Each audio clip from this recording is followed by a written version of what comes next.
Hello guys, welcome to Heavy Coding. PHP object oriented programming series के अंदर आज हम सीखने वाले कंस्ट्रक्टर और डिस्ट्रक्टर के बारे में। तो पीएचपी के अंदर ऑलरेडी यहाँ पर ये मेथड्स अवेलेबल है जो कि कंस्ट्रक्टर और डिस्ट्रक्टर के नाम से है। तो पीएचपी में हम इनका ज़्यादातर यूज़ करते हैं जब भी हम एक प्रोग्राम को क्रिएट करते हैं। तो ये यूज़ कब होता है मैं आपको बता देता हूँ। जब भी हम एक ऑटोमेटिक एक फंक्शन या मेथड को कॉल कराना चाहते हैं तब हम इसमें यहाँ पर यूज़ करते हैं कंस्ट्रक्टर का, और ऑटोमेटिक अगर उसको हम डिस्ट्रक्ट कराना चाहते हैं तो हम यहाँ पे इसका यूज़ करते हैं डिस्ट्रक्टर का। तो ये कंस्ट्रक्टर डिस्ट्रक्टर चलते कैसे हैं और ये होते किस तरीके से? तो बेसिकली एक फंक्शन ही होते हैं ये, और हम लिखते हैं यहाँ पर फंक्शन, और आपको यहाँ पर यूज़ करना है डबल अंडरस्कोर का। आपको सिंगल नहीं लगाना है, डबल अंडरस्कोर लिखना है, और आपको यहाँ पर लिखना है कंस्ट्रक्ट। आपको यहाँ पर लिखना है कंस्ट्रक्ट, और ये आपको समझ आ जाएगा कि ये है कंस्ट्रक्टर।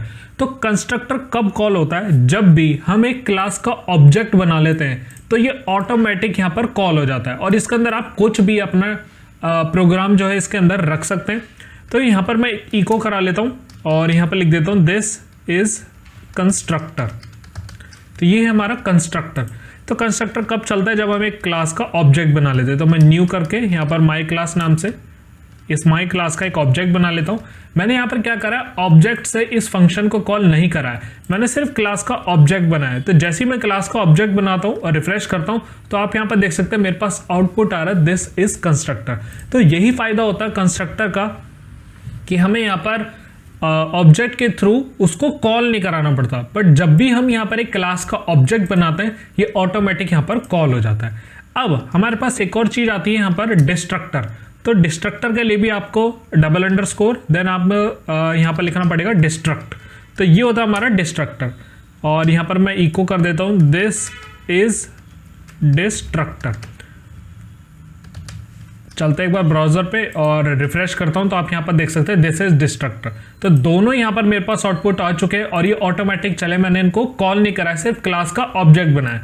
तो जैसे ही क्लास का ऑब्जेक्ट बनता है तो ये ऑटोमेटिक यहाँ पर कॉल हो जाते हैं। अब ये चले गए, तो जैसे ही मैंने क्लास का ऑब्जेक्ट बनाया तो ये वापस से यहाँ पर कॉल हो गए। अब इन दोनों में डिफरेंस क्या है? तो मैं आपको बता दूं, जब भी एक क्लास लोड होती है, क्लास का ऑब्जेक्ट यहाँ पर लोड होता है, तो सबसे पहले जो चलता है वो है कंस्ट्रक्टर, और जो सबसे लास्ट में चलता है वो होता है यहाँ पर डिस्ट्रक्टर।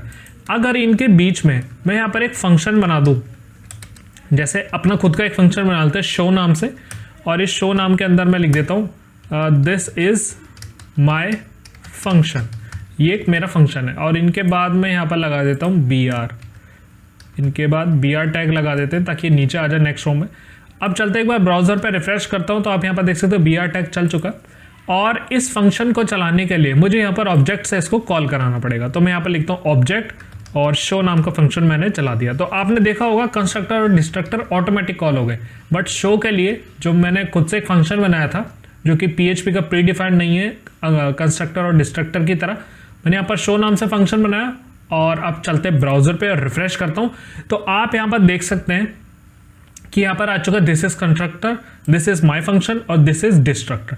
तो यही इसमें एक रूल है कि सबसे पहले चलता है यहाँ पर कंस्ट्रक्टर, उसके बाद हमारे जो भी फंक्शन होंगे वो चलेंगे, और उसके बाद चलता है हमारे पास डिस्ट्रक्टर। अगर आपको लग रहा है कि ये गलत है तो मैं यहाँ पर डिस्ट्रक्टर को सबसे ऊपर रख लेता हूँ, और इसके बाद रख लेता हूँ फंक्शन को, या फंक्शन को मैं यहाँ पर रख लेते, और कंस्ट्रक्टर को हम रख देते हैं सबसे लास्ट में। बट ये इसका रूल क्या कहता है कि सबसे पहले चलेगा तो कंस्ट्रक्टर ही, उसके बाद हमारे फंक्शन, और लास्ट में चलेगा डिस्ट्रक्टर। तो हमारे पास यही फॉर्मेट में आना चाहिए। मैं रिफ्रेश करता हूँ तो आप यहाँ पर देख सकते हैं कुछ भी चेंजेस नहीं है, क्योंकि सबसे पहले यहाँ पर कंस्ट्रक्टर ही चलता है, उसके बाद हमारा फंक्शन, और उसके बाद लास्ट में अगर आप कोई ऐसा फंक्शन रखना चाहते हैं कि वो ऑटोमेटिक कॉल हो जाए तो उसको हम एज अ डिस्ट्रक्टर भी रख सकते हैं। तो आई होप आपको समझ आया होगा कि कंस्ट्रक्टर और डिस्ट्रक्टर यहाँ पर किस लिए यूज होते हैं। अब आपको एक चीज इसके अंदर मैं करके दिखाता हूँ कि हम वेरिएबल को कैसे सेट करते हैं कंस्ट्रक्टर और डिस्ट्रक्टर में। तो मैं यहाँ पर लिखूंगा कंस्ट्रक्टर, और इस कंस्ट्रक्टर के अंदर मैं एक वेरिएबल को प्रिंट कराऊंगा। तो वेरिएबल को प्रिंट हम तब कराएंगे जब हम वेरिएबल को डिक्लेयर करेंगे। तो उसके लिए हम यहाँ पर क्या लिखते थे, पब्लिक और उस वेरिएबल का नेम, जैसे मैंने यहाँ पर दे दिया x। तो इस तरीके से हम यहाँ पर वेरिएबल को डिफाइन करते थे। बट कंस्ट्रक्टर में ऐसा नहीं, हम यहाँ पर डायरेक्ट कॉल कर सकते हैं इसको $this, और यहाँ पर x नाम से एक वेरिएबल दे दिया, और जिसकी वैल्यू हमने क्या दे दी है 100।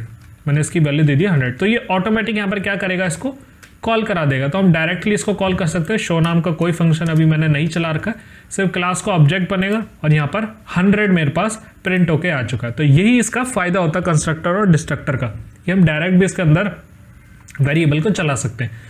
अब अगर मैं इस शो नाम के फंक्शन को यहाँ से उठाकर ऊपर रख लेता हूँ एक बार और इसको कर देते हैं अनकमेंट, मैं इसके अंदर यूज करना चाहता हूँ इस वाले वेरिएबल, तो इसको भी हम यहाँ पर इसी तरीके से यूज कर सकते हैं। तो मैं यहाँ पर लिखूंगा $this और यहाँ पर x। तो अगर मैंने उसको कंस्ट्रक्टर के अंदर बनाया है तो ये ऑटोमेटिक इसके अंदर भी कॉल हो जाएगा, अगर मैंने सिर्फ कंस्ट्रक्टर के अंदर बनाया तो। अब मैं यहाँ पर क्या करता हूँ, ऑब्जेक्ट नाम से एक फंक्शन चला लेता हूँ जो कि शो है। चलते हैं एक बार सेव करके ब्राउजर पे आता रिफ्रेश करता हूँ तो आप यहाँ पर देख सकते हैं 2 बार 100 मेरे पास आ चुका है, मतलब यहाँ पर भी ये चल रहा है और यहाँ पर भी चल रहा है। अगर मैं इस कंस्ट्रक्टर के अंदर से ही इसको बंद कर दूं, चलता हूं ब्राउजर पे रिफ्रेश करता हूं तो यहाँ पर आ गया undefined property, my class x नाम का जो वेरिएबल है अनडिफाइंड है।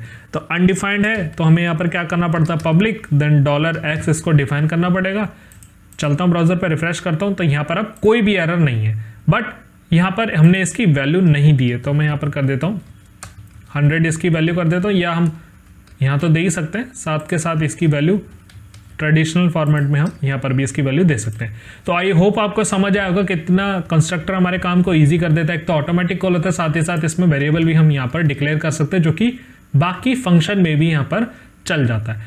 अब मैं आपको बताता हूँ कि कंस्ट्रक्टर में जो मैंने अभी कंस्ट्रक्टर में आपको करके दिखाया वो सेम डिस्ट्रक्टर में भी होता है, उसमें कोई इशू नहीं है, सिर्फ वो लास्ट में चलता है और कंस्ट्रक्टर सबसे पहले करता है।